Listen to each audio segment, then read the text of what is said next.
Television కి స్వాగతం. నమస్కారం. మీర్జా టెలివిజన్ కి స్వాగతం. అనంతపురం జిల్లా దుర్గంలో భారీ వర్షం, విద్యుత్ స్తంభాలు, నేల కొరిగిన పంటలు. కళ్యాణదుర్గం నియోజకవర్గంలో శుక్రవారం రాత్రి భారీగా వర్షం కురిసింది. కళ్యాణదుర్గంలో 86.4 మిల్లీమీటర్ల వర్షపాతం నమోదయ్యింది. కళ్యాణదుర్గం పట్టణంలో శివారులో అరటి తోటలో భారీ వృక్షాలు నేలకొరిగాయి. అరటి పంట రైతు నాగరాజు 2 ఎకరాలు అరటి పంట సాగు చేస్తున్నాడు. రాత్రి కురిసిన వర్షానికి పంట నష్టం జరిగింది. దాదాపు 3.5 లక్షలు పెట్టుబడి పెట్టినట్లు రైతు లవోదివో అంటున్నాడు. తక్షణమే ప్రభుత్వం ఆదుకోవాలని రైతు అధికారులను కోరుతున్నాడు.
కళ్యాణదుర్గమ్మ అది వచ్చాక పంట నష్టమైంది.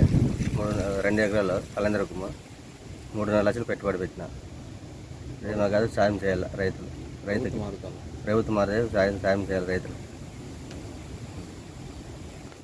నా పేరు అర్షిత, మహిళా రైతు. మాది కళ్యాణదుర్గం మండలం. మేము 2.5 ఎకరాల పొలంలో అరటి సాగు చేస్తున్నాము. రాత్రి కురిసిన తీవ్రమైన వర్షానికి పంట మొత్తం నీట మునిగిపోయింది.